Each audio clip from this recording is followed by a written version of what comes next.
Hey folks, I'm excited to share some stories with you today that I've written myself. Whether you're a long-time follower or just joining us, I'd love to hear your thoughts on these tales. Don't forget to give this video a like and subscribe if you're new here.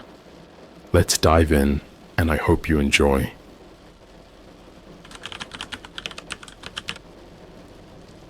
I searched my name on the dark web and found out I'm supposed to die tomorrow. I'm writing this down because I don't know if I'll be around to tell the story tomorrow. It all started about a week ago when I was feeling bored and decided to explore the dark web.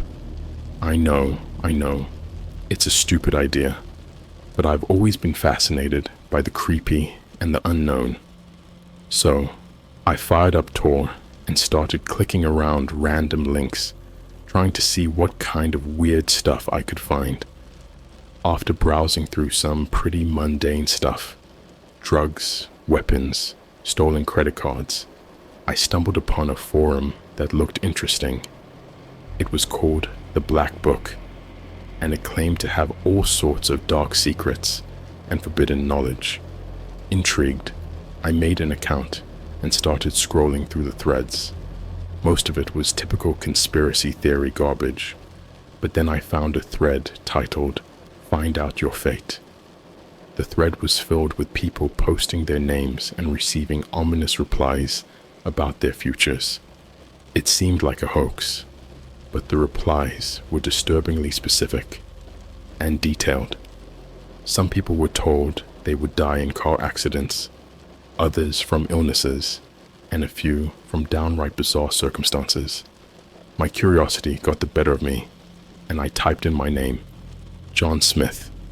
Almost immediately, I received a reply from the user, Oracle 666, that read, "John Smith, you will die tomorrow at midnight. Your death will be a sacrifice to the Dark One." At first, I laughed it off, thinking it was just some sick joke. But as the day went on, I couldn't shake the feeling of dread. The specificity of the message was unnerving. I kept telling myself it was just a prank, but what if it wasn't? The next day, I decided to dig deeper into who Oracle 666 might be. I spent hours searching through the forum and other dark websites, trying to find any information. What I found only made things worse. Oracle 666 was notorious for predicting people's deaths with eerie accuracy. There were countless posts from people who had interacted with him, and many of them had vanished shortly after. I started to panic. The thought of my impending death consumed me. I couldn't eat, couldn't sleep. I kept checking the time, watching the hours slip away. My friends and family noticed something was wrong, but I couldn't tell them the truth. How do you explain that a random stranger on the dark web told you you're going to die? With only a day left, I became desperate. I messaged Oracle 666, begging for more information, but I never got a reply.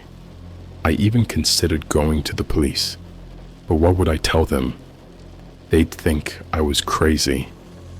Then yesterday, I received another message from Oracle 666. It was a link to a hidden page. Against my better judgment, I clicked it. The page was a live stream showing a dimly lit room. In the center was an altar, and on the altar was a photo of me. Surrounding the altar were hooded figures chanting in a language I didn't understand. The realization hit me like a ton of bricks. This wasn't just a prank. These people were serious, and they were planning to sacrifice me. I've been hiding in my apartment ever since, but I don't feel safe. I've heard strange noises outside my door, and I swear I've seen shadows moving in the corners of my vision. My phone's been ringing non-stop with unknown numbers, and I'm too scared to answer. As the hours tick down, I'm left wondering how I ended up here. Was it my own curiosity that sealed my fate? Or was it something more sinister? Something that's been waiting for me all along? I don't know, but I have a feeling I'll find out soon enough. It's been another sleepless night. I keep hearing whispers just outside my apartment, but whenever I check, there's no one there. I'm starting to think I'm losing my mind. The dark web stuff was creepy enough, but now, knowing there's a cult out there targeting me, I'm completely on edge. I finally decided to leave my apartment to clear my head. Staying inside was driving me insane. I walked down the street, constantly looking over my shoulder. Every shadow seemed to move, and every face looked suspicious. Paranoia had its claws deep in me. I went to a local cafe, hoping to blend in and find some solace among people. I sat in a corner and ordered a coffee, trying to act normal. As I was stirring in some sugar, my phone buzzed. It was a text from an unknown number. "There's no escaping your fate, John." My heart skipped a beat. I looked around the cafe, trying to spot anyone suspicious. No one seemed out of place, but I couldn't shake the feeling that I was being watched. I texted back, "Who is this?" but got no response. I needed help, and the police were out of the question.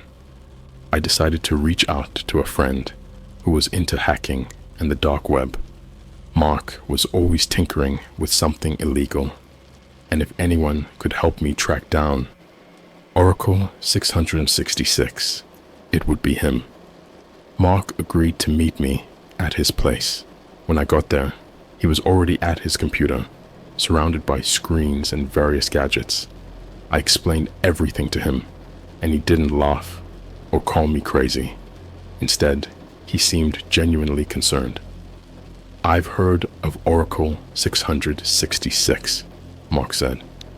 "He's bad news, John. He's linked to a lot of weird, unexplained deaths, but I'll do my best to find out who he is." Mark started digging through the dark web, tracing IP addresses and hacking into forums. It was impressive, but also terrifying to see how deep the rabbit hole went. After a few hours, Mark found something. Oracle 666 was connected to a group called the Children of Baal, a satanic cult known for human sacrifices and dark rituals. My stomach turned. This was real. This wasn't just some online prank. These people were serious, and they had me in their sights. Mark kept digging, trying to find more information. Then he found a video. It was a recording of one of their rituals, hooded figures, chanting, and an altar drenched in blood. Mark paused the video. "Look at this," he said, pointing to the screen. I leaned in and saw something that made my blood run cold. It was a photo of me on the altar, just like the live stream I saw. My head started spinning. This couldn't be happening. It was too much to process. Then the power went out. Mark's apartment was plunged into darkness. "What the hell?" Mark muttered, fumbling for a flashlight. We heard footsteps outside the door, slow and deliberate. Someone was here. Mark handed me a baseball bat. "Stay quiet," he whispered. We waited, holding our breath. The footsteps stopped right outside the door.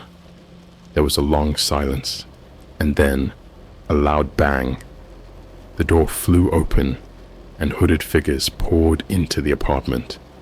Mark swung the bat, hitting one of them, but there were too many. They overpowered him, and I could hear him screaming as they dragged him away. I tried to fight back, but they grabbed me, pinning me to the ground. They tied my hands and gagged me, dragging me out of the apartment and into a van waiting outside. I was thrown into the back and the van sped off. The hooded figures chanted, their voices low and menacing. I knew then that this was it. They were taking me to be sacrificed. My mind raced, trying to think of a way out, but the restraints were too tight. I could barely move. We drove for what felt like hours. When the van finally stopped, I was yanked out and thrown to the ground. We were in the middle of nowhere, surrounded by trees. They dragged me to a clearing where an altar stood, illuminated by torches. My photo was on the altar, along with various occult symbols. The leader, a tall figure with piercing eyes, began chanting in a language I didn't understand. The others joined in, their voices rising to a fever pitch. I struggled against my restraints, but it was no use. They lifted me onto the altar, and the chanting grew louder. Just as the leader raised a dagger, ready to plunge it into my chest, I saw something out of the corner of my eye. Mark. He had managed to follow us, and he was wielding a crowbar. He swung at the leader, knocking the dagger out of his hand. Chaos erupted as Mark fought off the cult members, freeing me from the altar. We ran, sprinting through the forest, the cult members hot on our heels. Mark led the way, knowing the terrain better than I did. We stumbled through the underbrush, our breath coming in ragged gasps. We could hear the cult members shouting, but we didn't stop. Eventually, we made it to a road, and a passing car screeched to a halt. The driver, a terrified-looking woman, let us in, and we sped off. Mark explained everything to her as I sat in the back, trying to catch my breath. We went to the police, but they didn't believe us. They thought we were on drugs or playing a prank. No one would listen. We were on our own. As we left the police station, Mark turned to me. "We need to find a way to stop them, John. They won't give up that easily." I nodded, knowing he was right. This wasn't over. Not by a long shot. After the ordeal with the cult, Mark and I were on edge, but we knew we couldn't just run forever. We needed a plan. We holed up in Mark's cousin's cabin, deep in the woods, away from prying eyes and hopefully the reach of the cult. The first night in the cabin was tense. Every creak and rustle outside had us jumping. We took turns keeping watch, neither of us willing to let our guard down. It was during one of these watches that Mark came up with an idea. "We need to hit them where it hurts," he said, his eyes gleaming with a mix of fear and determination. "We have to find their leader and take him out. Without him, the cult might fall apart." It sounded crazy, but it also made sense. The leader was the linchpin of their operations. If we could take him down, maybe we could stop this nightmare. But we needed more information: where they were based, who their leader was, and how to get to him. Mark spent the next few days hacking into various dark web forums, trying to gather intel.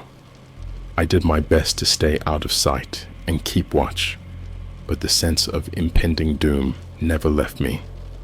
It was like a dark cloud hanging over my head, reminding me that my time was running out. Finally, Mark hit pay dirt. He found a hidden forum where members of the Children of Baal communicated. Through a combination of hacking and good old-fashioned sleuthing, he managed to trace their operations to an abandoned mansion on the outskirts of town. The leader, known as the High Priest, conducted rituals there. Armed with this information, we prepared ourselves. We gathered weapons, a couple of handguns Mark had obtained through his shady connections, and some knives. We knew this was a suicide mission, but it was our only shot. If we didn't stop them, they'd never stop hunting us. The night of the raid, we drove to the mansion in silence. The tension in the car was palpable. As we approached, The mansion loomed ahead, a dark, foreboding structure surrounded by overgrown vegetation. It looked like something out of a horror movie. We parked a little way off and approached on foot. The air was thick with the smell of decay and damp earth. The mansion was eerily quiet, the only sound being the rustling of leaves in the wind. We crept around to the back, where Mark had discovered a broken window we could use to sneak in. Inside, the mansion was just as creepy as the outside. Dusty furniture, cobwebs, and an overwhelming sense of dread filled the rooms. We moved slowly, our footsteps barely making a sound on the old wooden floors. As we made our way through the mansion, we could hear faint chanting coming from the basement. We followed the sound, descending a narrow staircase that led to a large, dimly lit room. There, we saw them, the cult members, gathered around an altar. At the center was the high priest, a tall figure with a menacing presence. He was in the middle of a ritual, his voice echoing through the room. Mark and I exchanged a look. This was it. We had to act fast. We drew our guns and stepped into the room. "Stop right there," Mark shouted, his voice cutting through the chanting. The cult members froze, turning to look at us. The high priest sneered, unfazed. "You think you can stop us," he said, his voice dripping with contempt. "You are mere mortals, playing with forces beyond your comprehension." Mark didn't waste any time. He aimed at the high priest and fired. The shot rang out, and the high priest staggered, clutching his chest. The cult members erupted into chaos, some fleeing, others rushing towards us. I fired at the approaching cult members, my heart pounding in my chest. Mark ran to the altar, grabbing a large, ornate dagger. He plunged it into the high priest's chest, twisting it for good measure. The high priest gasped, his eyes wide with shock, before collapsing to the ground. The remaining cult members, seeing their leader fall, hesitated. Some continued to fight, but many fled. Mark and I fought our way out of the basement, shooting and stabbing our way through the chaos. We finally burst out of the mansion, covered in blood and gasping for breath. We ran to the car and sped off, not stopping until we were far away from the mansion. As the adrenaline began to wear off, I felt a strange mix of relief and terror. We had done it. We had killed the high priest, but at what cost? We returned to the cabin, hoping that without their leader, the cult would disband. But deep down, I knew it wasn't over. The curse still lingered, and I couldn't shake the feeling that something even darker was waiting for us. The relief from killing the high priest was short-lived. We returned to the cabin, hoping that the cult would disband without its leader. But as the hours passed, an overwhelming sense of dread settled over me. It felt like we had only scratched the surface of something much more sinister. That night, the dream started. Horrific, vivid nightmares that left me drenched in sweat. I dreamt of shadowy figures chanting in unknown languages, of being strapped to the altar with the high priest standing over me, knife in hand. Each time, I'd wake up gasping for breath, feeling like the shadows from my dreams were creeping into reality. Mark wasn't faring much better. He'd become obsessed when tweaked with the idea that the curse was still active. He pored over every scrap of information he could find on the children of Baal, searching for a way to break the curse. He barely slept, his eyes bloodshot and wild. "We need to find the source of the curse," Mark said one morning, his voice hoarse from lack of sleep. "There's got to be a way to reverse it." I nodded, though I wasn't sure I believed him. The nightmares were getting worse, and the line between reality and dream was blurring. Strange things began happening around the cabin. Objects would move on their own. Doors would creak open in the dead of night. And the whispering, always the whispering, just at the edge of hearing. One night, the whispering grew louder. It felt like it was coming from within the walls. I grabbed a flashlight and followed the sound, my heart pounding in my chest. It led me to the basement, a place I'd avoided since we arrived. As I descended the stairs, the whispering grew into a cacophony of voices. In the center of the basement, a large, ornate mirror stood, covered in dust. The voices seemed to be coming from the mirror, drawing me closer. I wiped away the dust, revealing a dark, reflective surface. My reflection stared back at me, but something was off. The eyes, they weren't mine. They were the high priest's, cold and malevolent. His lips moved, but the words didn't match the movement. "You cannot escape," he whispered, his voice echoing in my head. "The curse is eternal."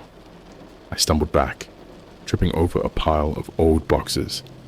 The mirror's surface rippled like water, and the high priest stepped out, his form ghostly and translucent. "Your soul is ours," he hissed, reaching for me. I scrambled to my feet and ran upstairs, slamming the basement door behind me.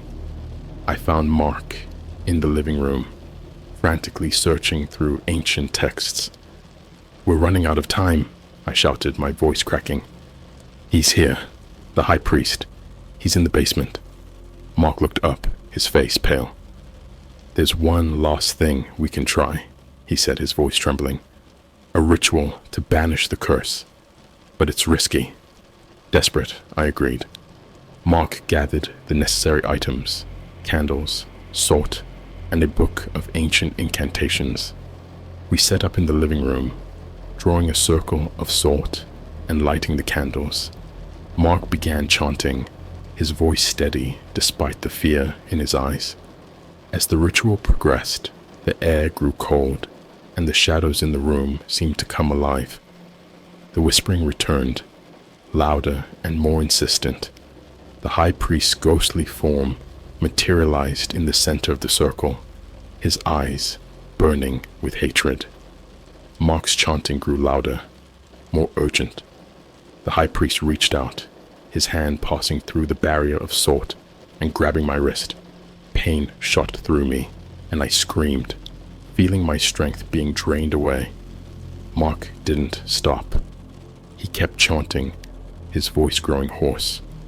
The high priest's grip tightened, and I felt like I was being pulled into the abyss.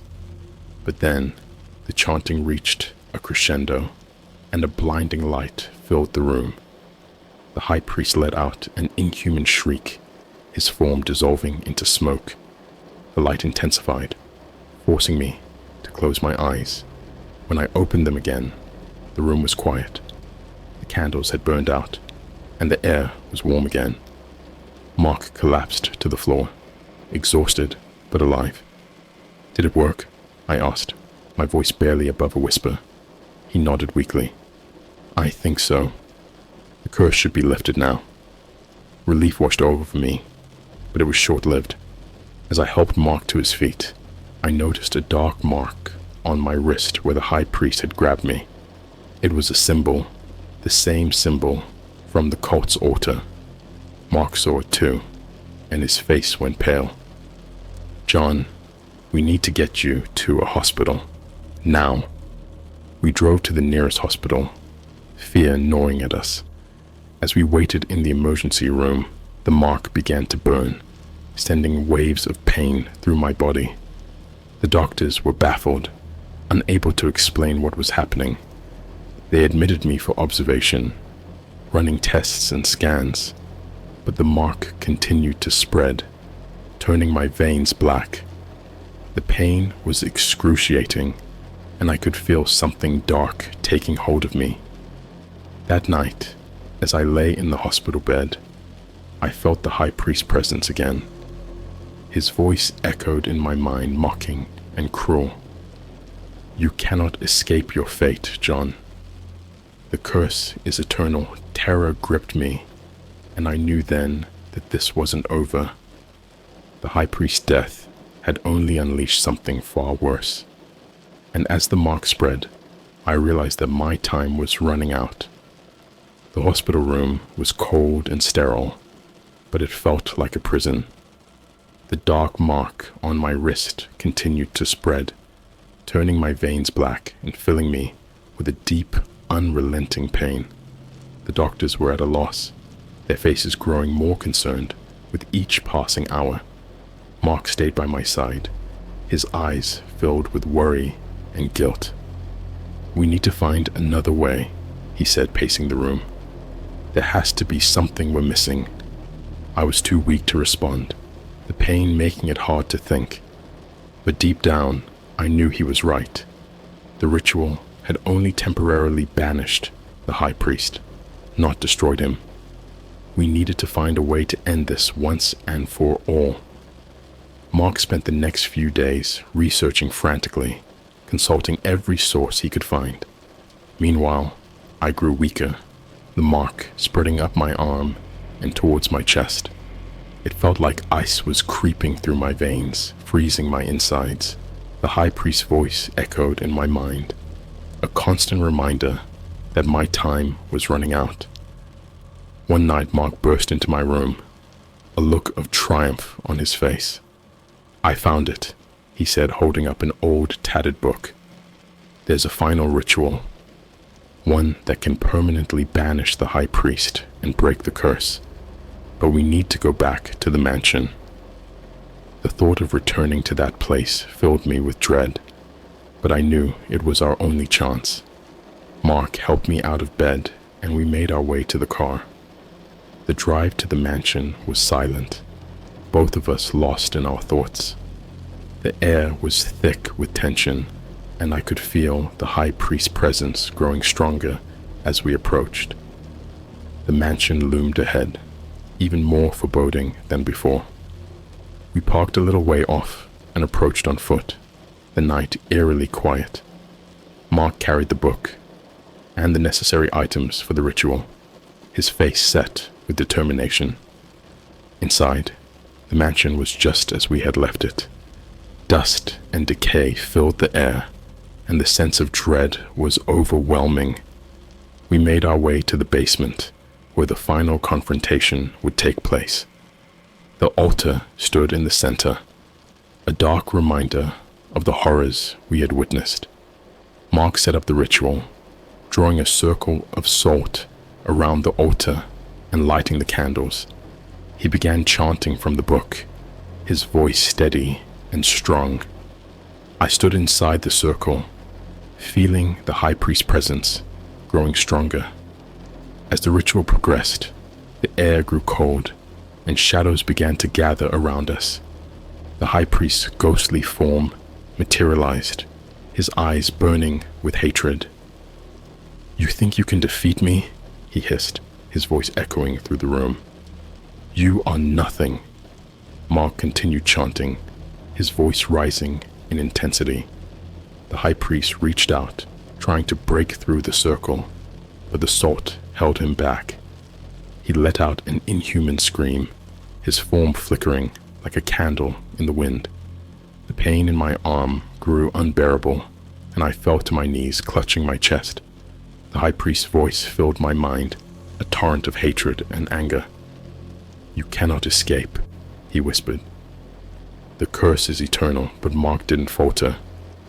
He finished the chant, and the room was filled with a blinding light. The high priest let out a final, agonized scream, his form dissolving into smoke. The light intensified, forcing me to close my eyes. When I opened them again, the room was quiet. The candles had burned out, and the air was warm again. Mark collapsed to the floor, exhausted but alive. The mark on my arm began to fade, the black veins retreating. "Did it work?" I asked, my voice barely above a whisper. Mark nodded weakly.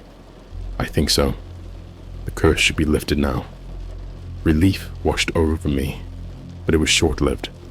As we left the mansion, I couldn't shake the feeling that something was still watching us. The high priest's words echoed in my mind, a haunting reminder of the darkness we had faced. We returned to the hospital, where the doctors were baffled by my sudden recovery.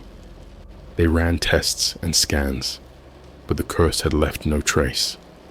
I was discharged a few days later, and Mark and I went our separate ways, hoping to leave the nightmare behind. But the nightmares never stopped. Every night I dreamt of the high priest, his eyes burning with hatred. The curse had been lifted, but its shadow still lingered, and as the days turned into weeks, I realized that some scars never heal. I still hear the whispering sometimes, just at the edge of hearing. The shadows still move in the corners of my vision, and every so often, I feel a cold, icy grip on my wrist, a reminder that the darkness is never truly gone. The high priest may be banished, but the fear remains. And as I write this, I can't help but wonder if one day he will return, because some things are too powerful to be destroyed. Some curses never truly end, and some nightmares are destined to last forever.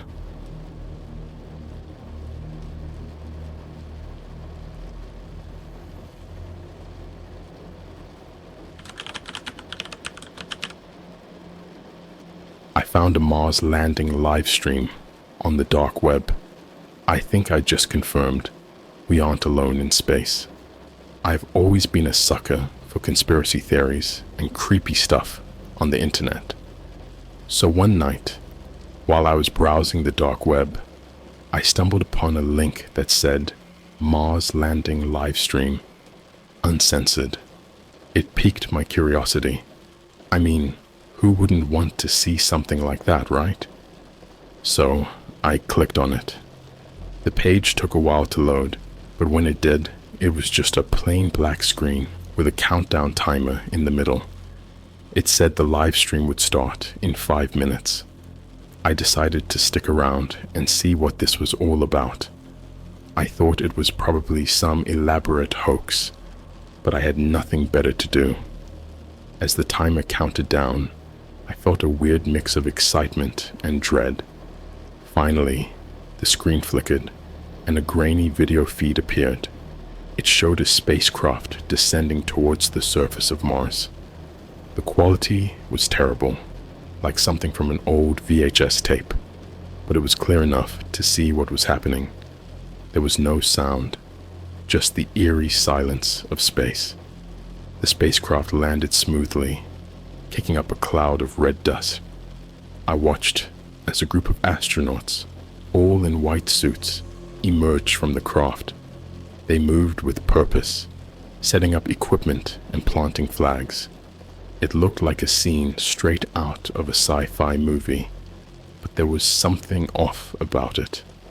The way they moved seemed too rehearsed, too perfect.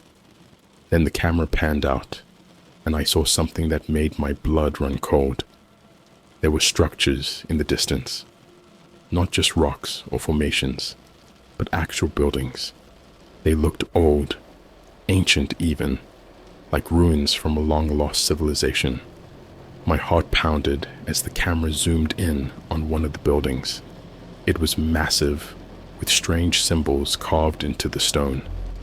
The astronauts approached the building cautiously. They seemed to be communicating with each other, but there was still no sound. One of them pointed to an entrance, and they all gathered around it. The door was huge, at least 3 times the height of an average person. It looked like it hadn't been opened in centuries. Suddenly, the door began to open on its own. A thick cloud of dust poured out, and the astronauts stepped back, visibly startled. They hesitated for a moment before one of them stepped inside. The camera followed, and what I saw next was the stuff of nightmares. The interior was dark, lit only by the astronauts' helmet lights. The walls were covered in more of those strange symbols, and there were statues lining the corridors. The statues were humanoid, but with elongated limbs and grotesque features. They looked like something out of a Lovecraftian horror story. As the astronauts ventured deeper into the building, the camera caught glimpses of more unsettling sights. There were rooms filled with what looked like dissected bodies, some human, some not. The bodies were splayed open, organs removed and placed in jars. It was like a twisted science lab from hell. I was glued to my screen, horrified but unable to look away. The astronauts seemed to be searching for something, moving quickly from room to room. Then they found it. A large chamber with a pedestal in the center. On the pedestal was a glowing orb, pulsating with an eerie blue light. The camera zoomed in on it, and I could see strange alien writing etched into its surface. One of the astronauts reached out to touch the orb, and that's when things went from bad to worse. The moment his fingers made contact, the orb flashed brightly, and the video feed went haywire. The screen was filled with static, and I could hear a high-pitched screeching sound. It was like nothing I'd ever heard before, a sound that seemed to pierce through my skull. When the video feed finally stabilized, the scene had changed. The astronauts were no longer alone. There were figures surrounding them, tall, dark figures with glowing eyes. They moved with unnatural speed, attacking the astronauts with brutal efficiency. Blood sprayed across the camera lens as the figures tore into them, ripping flesh from bone. The astronauts' screams were the first sounds I heard from the livestream. They were guttural, primal, filled with terror and agony. I wanted to turn it off, but I couldn't. I was paralyzed with fear, watching as the figures slaughtered the astronauts. It was a massacre, pure and simple. One of the astronauts managed to break free and run towards the exit, but he didn't get far. One of the figures grabbed him, lifting him off the ground with ease. The astronaut struggled, kicking and flailing, but it was no use. The figure brought him closer to the camera, and I got a clear look at its face. It was monstrous, with a maw full of sharp, jagged teeth and eyes that burned with a malevolent light. It snarled, and I could see its breath fogging up the astronaut's helmet. Then with a sickening crunch, it bit down on the astronaut's neck, tearing his head clean off. Blood sprayed everywhere, coating the camera lens in a crimson haze. The feed cut out abruptly, and the screen went black. I sat there stunned, my heart pounding in my chest. I couldn't believe what I had just seen. It felt too real to be fake, but how could it be real? I needed answers, but I didn't know where to start. All I knew was that I'd witnessed something horrifying, something that shouldn't exist. I spent the rest of the night scouring the dark web for any information I could find about the live stream. There were a few threads discussing it, but most people seemed to think it was just a well-made hoax. But deep down, I knew it wasn't.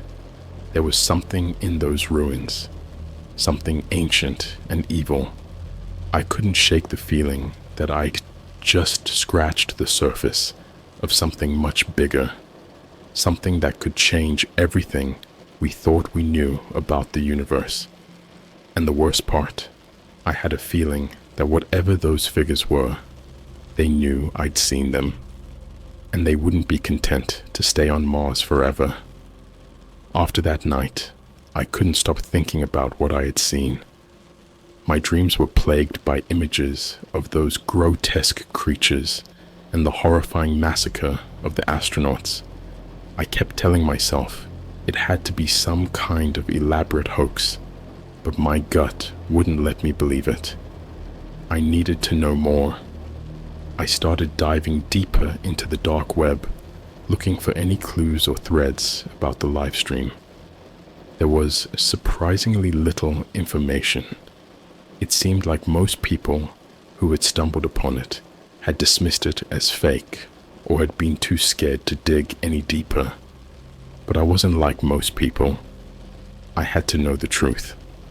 One night, while scrolling through endless forums and message boards, I found a post that caught my attention.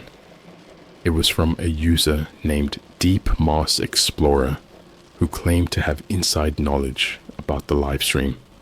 The post was cryptic, saying only, "If you want answers, meet me at the coordinates below. Come alone." The coordinates were for an abandoned warehouse on the outskirts of town. It sounded sketchy as hell, but I was desperate. I decided to go, armed with nothing but my phone and a flashlight. I didn't tell anyone where I was going. Who would believe me anyway? When I arrived at the warehouse, it was just as creepy as I expected. The place looked like it hadn't been used in decades, with broken windows and graffiti-covered walls.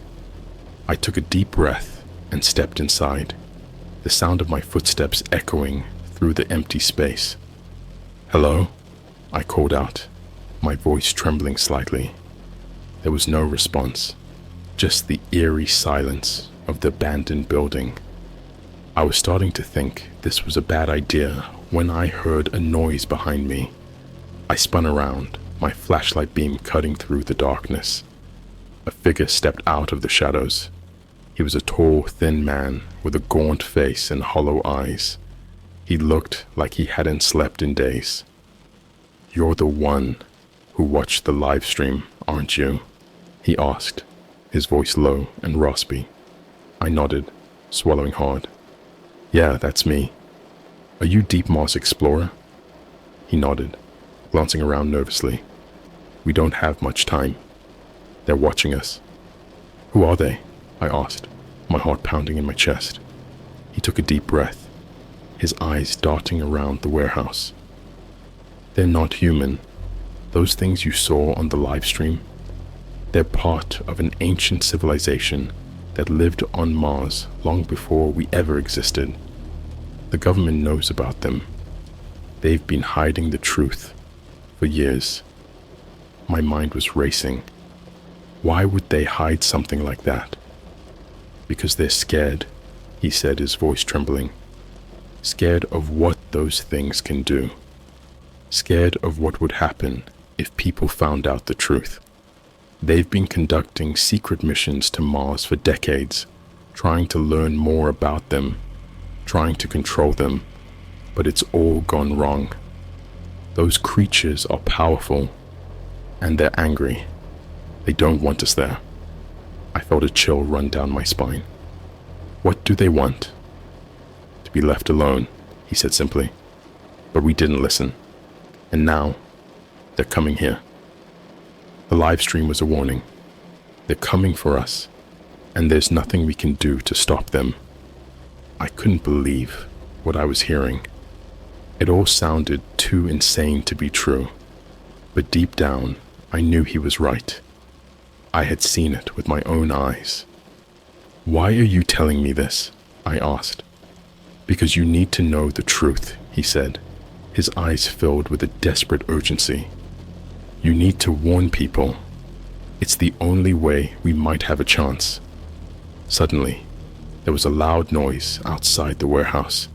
The man stiffened, his eyes wide with fear. "They're here," he whispered. "Run." I didn't need to be told twice. I bolted for the door, my heart pounding in my chest. As I ran, I heard the man scream behind me, a sound that will haunt me for the rest of my life. I didn't look back. I just kept running. When I finally made it back to my apartment, I was shaking all over. I locked the door and collapsed onto the couch, trying to process everything that had happened. The man was dead. Of that I was sure. And those creatures, they were real. They were coming. I knew I had to warn people, but who would believe me? I was just some guy who stumbled onto a dark web live stream, I needed proof.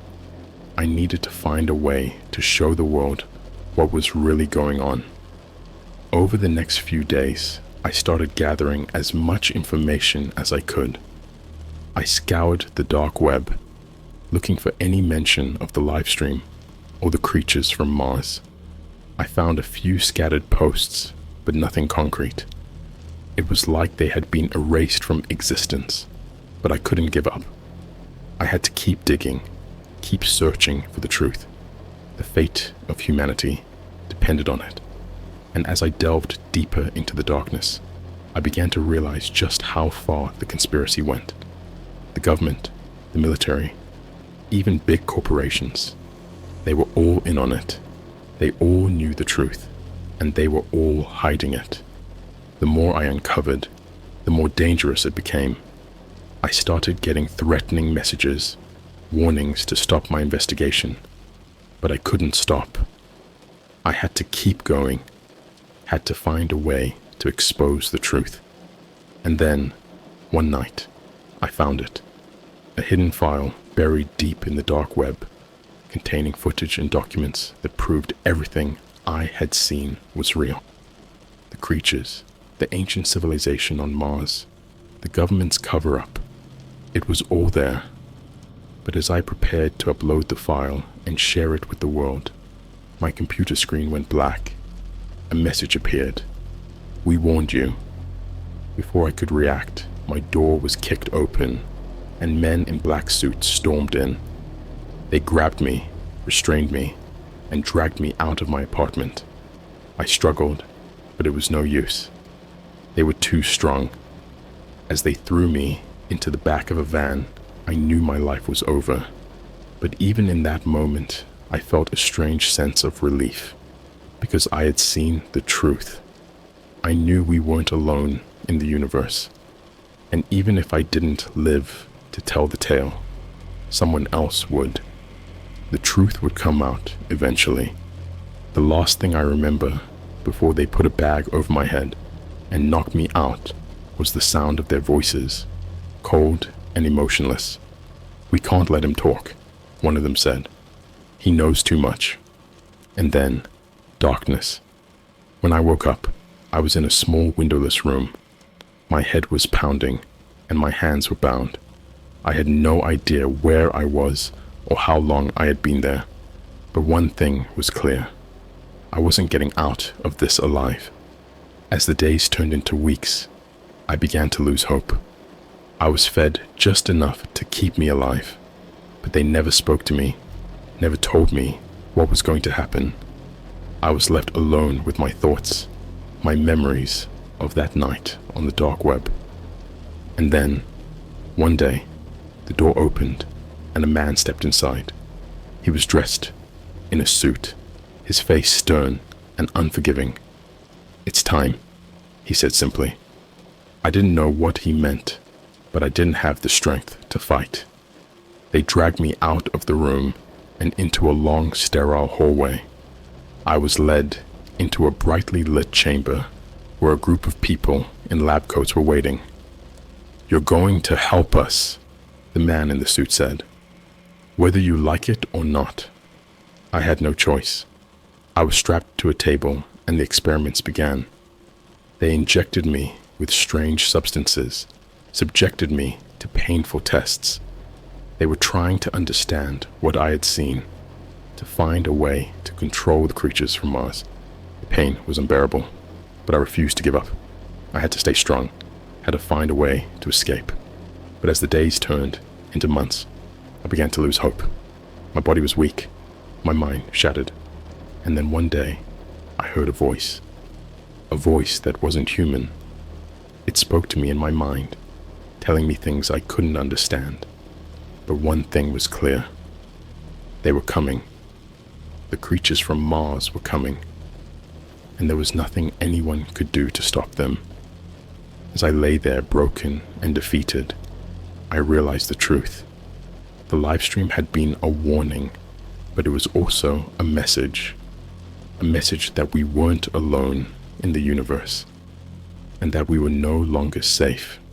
I don't know how much time I have left, but I know one thing. I have to get this story out. I have to warn the world, because the creatures from Mars are coming. And when they get here, there will be no mercy. Getting this story out seemed impossible. I was trapped in that sterile nightmare for months, subjected to more tests and interrogations than I could count. My body was a mess of scars and bruises, and my mind was barely holding on. But the voice in my head, that alien presence, kept me going. It was like a lifeline, reminding me that I had to warn the world. One day, something changed. The routine of my captivity was disrupted by an alarm. Red lights flashed, and I could hear shouting and the sound of footsteps running. I didn't know what was happening, but I knew this might be my only chance to escape. The door to my cell burst open, and a man in a lab coat stumbled in. He looked terrified. "They're here," he muttered, more to himself than to me. We thought we had more time. He didn't even notice me at first, too consumed by his own panic. I took advantage of his distraction and lunged at him, knocking him to the ground. I grabbed his access card and ran out of the cell, ignoring the pain in my body. The facility was in chaos. Scientists and guards were running in every direction, some shouting into radios, others just screaming.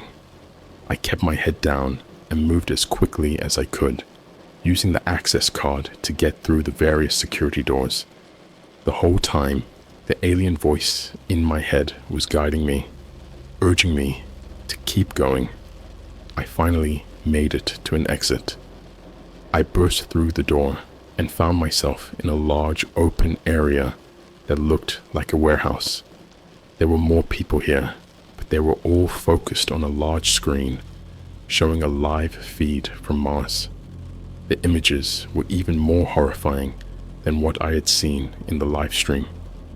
The creatures were on the move. They were no longer confined to the ancient ruins.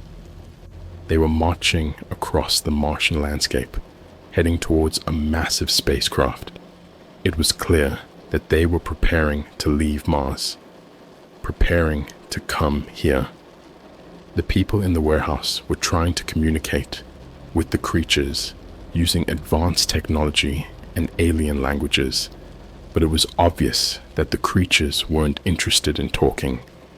They were coming for revenge. I knew I didn't have much time. I needed to get to a computer, to upload the proof I had found and warn the world. I spotted an office at the far end of the warehouse and made a beeline for it, keeping my head down and avoiding the chaos around me. I burst into the office and locked the door behind me. There was a computer on the desk, and I quickly booted it up, praying that I could get online before they found me. The alien voice in my head was growing more urgent, telling me that I needed to hurry. As soon as the computer was up and running, I accessed the dark web and uploaded the files I had found. It took what felt like an eternity, but finally, the upload was complete. I sent the link to every conspiracy forum, every news outlet, every social media platform I could think of. And then, the door burst open. A group of guards stormed in, guns drawn. "Step away from the computer," one of them shouted, but it was too late. The truth was out there. I had done what I set out to do. They dragged me away from the computer, and I knew this time there would be no escape. They were going to make sure I never talked again. But even as they restrained me, I felt a strange sense of peace. I had done my part. The world knew the truth now. As they took me back to my cell, I heard the alarms again. This time, they were different, louder, more urgent. The creatures were here. I could feel their presence in my mind growing stronger. The guards threw me back into my cell and locked the door. I lay on the floor, battered and broken, but with a faint smile on my face. I had warned them. The world knew what was coming. And then, the lights went out. The facility plunged into darkness, and I heard the screams. The creatures were here, and there was no stopping them. I closed my eyes, listening to the chaos outside my cell. The alien voice in my head was gone, replaced by a cold, overwhelming presence. The creatures had arrived, and they were making sure no one survived. I don't know how much time passed before the door to my cell was ripped open. One of the creatures stood there, its glowing eyes fixed on me. I should have been terrified, but I felt a strange sense of acceptance. This was the end. The creature stepped closer, and I could feel its breath on my skin. It reached out with one long, spindly arm and touched my forehead. In that moment, I felt a surge of energy, a connection to something far greater than myself. I saw visions of other worlds, other civilizations, all destroyed by these creatures. And then, darkness. I don't know how long I was unconscious, but when I woke up, the facility was silent. The creatures were gone, and I was alone. I stumbled out of my cell, my body weak, but my mind clearer than it had been in months. I made my way through the facility, stepping over the bodies of scientists and guards. The place was a slaughterhouse, but I didn't feel any fear. I had seen the truth. I knew what was coming. I finally found my way to the exit and stepped out into the bright sunlight. The world looked the same, but I knew it wasn't. The creatures from Mars were here, and nothing would ever be the same again. As I walked away from the facility, I felt a strange sense of purpose. I had to keep fighting, keep warning people. The truth was out there now, but the battle was far from over. The creatures were here, and they were just getting started. Walking away from that facility felt like a rebirth. The air was cold and crisp, a stark contrast to the sterile, oppressive environment I had been trapped in for so long. Every step I took felt like a victory, but I knew the real battle had just begun. I needed to find a way to keep spreading the truth and prepare for what was coming. I managed to find a small town nearby. I kept a low profile, avoiding attention as I made my way to a rundown motel. I paid for a room in cash and collapsed on the bed, exhausted. Despite everything, I felt a strange sense of relief. The world knew the truth now, but I also knew the danger was far from over. I spent the next few days recuperating, eating whatever I could find, and trying to regain my strength. I stayed glued to the news, watching as the world reacted to the files I had uploaded. It was everywhere, headlines screaming about the ancient civilization on Mars, the government's cover-up, and the terrifying creatures that were now among us. But amidst the chaos, there were skeptics, people who thought it was all an elaborate hoax, a ploy for attention. The government tried to downplay it, calling it a misunderstanding and misinformation. But there were too many people who believed. Protests erupted, demanding the truth. People were scared, and rightfully so. One night, while browsing through the dark web again, I received a message from an anonymous user. "We need to meet. I have information that could help." Same coordinates as before. My heart raced. It could be a trap, but I didn't have much of a choice. If there was even a chance this person had useful information, I had to take it. I packed my things and made my way back to the abandoned warehouse. The place was just as eerie as before, but this time it felt different. There was a sense of urgency in the air, a feeling that something big was about to happen. I stepped inside, my flashlight cutting through the darkness. "Hello?" I called out, my voice echoing through the empty space. "I'm here. Show yourself." A figure emerged from the shadows, and I recognized him immediately. It was the same man from before, the one who had told me about the creatures. He looked even worse than before, his eyes sunken and his skin pale. "They're here," he said, his voice barely above a whisper. "They've been watching us, waiting for the right moment to strike." "What do you mean?" I asked, my heart pounding. "What's happening?" "They're not just on Mars anymore," he said, his eyes wide with fear. "They've been infiltrating our world, hiding among us. They can take human form, blend in. They've been planning this for a long time." My mind raced. It made sense, in a horrifying way. The government cover-up, the experiments, they were all part of a plan to control these creatures, to harness their power. But it had backfired.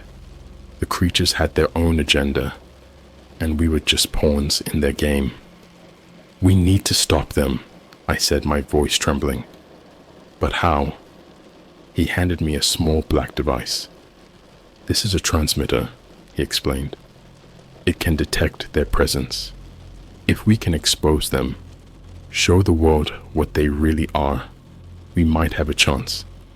I took the device, my mind spinning with questions. "What about you? Why are you helping me?" He sighed, looking down at his hands. "I was part of the team that discovered the ruins on Mars. I saw what they did to the astronauts, to my friends. I can't let them win."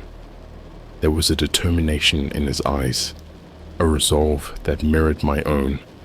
We were in this together, whether we liked it or not. We spent the next few days planning our next move. We needed to get the transmitter to a place where it could do the most damage, where it could expose the creatures for what they really were. We decided on a government facility, one of the main hubs for their operations. It was risky, but it was our best shot. The night we made our move was tense. We navigated through back alleys and side streets, avoiding security cameras and patrols. The facility loomed ahead of us, a stark, imposing building surrounded by high fences and armed guards. "We need to get inside," the man said, his voice steady. "Once we're in, we can activate the transmitter and broadcast the signal." We approached the fence, cutting through it with a pair of wire cutters. My heart was pounding so hard, I thought it might burst. We slipped through the opening and made our way towards the building, staying low and out of sight. We reached a side door, and the man used a stolen key card to unlock it. We slipped inside, the cold, sterile air hitting us like a wall. The corridors were dimly lit, and we moved quickly, knowing we didn't have much time. We reached the control room, and the man set up the transmitter. "Once I activate this, there's no going back," he said, looking at me. "Are you ready?" I nodded, my hands shaking. "Do it." He pressed a button, and the transmitter hummed to life. A low, pulsing sound filled the room, and I felt a strange sensation in my chest, like a pressure building. The screens around us flickered, and suddenly, they were filled with images of the creatures. They were everywhere, hiding in plain sight, their true forms revealed. The alarm went off, and the facility erupted into chaos. Guards stormed in, but it was too late. The signal was broadcasting. The truth was out. The creatures were exposed, their plan laid bare for the world to see. "We need to get out of here," the man shouted, grabbing my arm. We ran through the corridors, the sounds of shouting and gunfire echoing around us. We burst through the main doors and into the night, our breath visible in the cold air. We didn't stop running until we were far away from the facility. I collapsed onto the ground, gasping for breath. The man stood beside me, his eyes scanning the horizon. "It's done," he said, his voice filled with a mixture of relief and fear. "We've done it." I looked up at the night sky, the stars twinkling above us.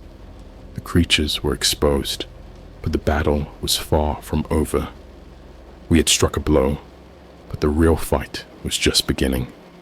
The world knew the truth now, but it was up to us to make sure it didn't fall into darkness. The creatures were here, and they were just getting started. Exposing the creatures was a victory, but it felt hollow. The world was in chaos. Governments scrambled to maintain control. Media outlets churned out stories, and people were terrified. The truth was out, but the creatures were still among us, hiding in plain sight. The man who had helped me, whose name I finally learned was Dr. Reed, and I decided to go underground. We couldn't stay in one place for too long. The creatures and the people who wanted to keep this quiet were both after us. We needed to regroup and figure out our next move. We found a safe house in a remote part of the country. It was an old cabin, off the grid, and far from prying eyes. We spent our days planning and our nights taking shifts to keep watch. Dr. Reed had managed to salvage some equipment from the facility, including another transmitter and a laptop with secure access to the dark web. One evening, while Reed was working on the laptop, he called me over. "I found something," he said, his voice tense. "There's a group of people, scientists, journalists, even some former military, who are organizing to fight back. They call themselves the Watchers." I looked at the screen, reading the message board posts. These people knew what we were up against and had resources and knowledge that could help us. "We need to reach out to them," I said. "If we can join forces, we might stand a chance." Reed nodded. "I've already sent a message. We're meeting them tomorrow." The next day, we packed our things and set out for the meeting place, an abandoned factory on the outskirts of a nearby city. It felt like stepping into a war zone with the crumbling buildings and the ever-present sense of danger. We arrived at the factory and were greeted by a group of people who looked just as worn and determined as we were. A woman stepped forward, her eyes sharp and assessing. "I'm Sarah," she said. "You're the ones who exposed the creatures, right?" I nodded. "Yeah, that's us. And you?" "We're the Watchers," she said. "We've been tracking these things for years, trying to find a way to fight back. Your broadcast was the proof we needed to rally more people to our cause." She led us inside the factory, where we saw makeshift labs, weapons, and surveillance equipment. It was clear these people were serious about their mission. We spent hours discussing strategies, sharing information, and planning our next move. "We have to hit them where it hurts," Zara said. "There's a central hub where the creatures communicate with each other and control their human disguises. If we can take it out, we can cripple their operations." "Where is it?" I asked. "It's heavily guarded," she replied. "But we have a plan." The plan was risky, but it was our best shot. We were going to infiltrate the hub, plant the transmitter, and broadcast the signal to disrupt their control network. It would expose the creatures and weaken their hold on our world. The night of the mission, we moved under the cover of darkness. Reed, Sarah, and I, along with a small team of watchers, approached the hub, a fortified building in the heart of the city. The streets were deserted, a curfew in place due to the panic and unrest. We used every trick in the book to get past the guards and security systems. The adrenaline was pumping, and every step felt like walking a tightrope over a pit of vipers. We finally made it to the central control room, a high-tech nightmare filled with monitors and alien symbols. Reed set up the transmitter while Sarah and I kept watch. "Almost there," he whispered, his fingers flying over the controls. Just a few more seconds. The door burst open, and guards stormed in. Gunfire erupted, and chaos ensued. I fired back, desperately trying to protect Reed and give him the time he needed. The air was thick with smoke and the smell of blood. "Got it," Reed shouted.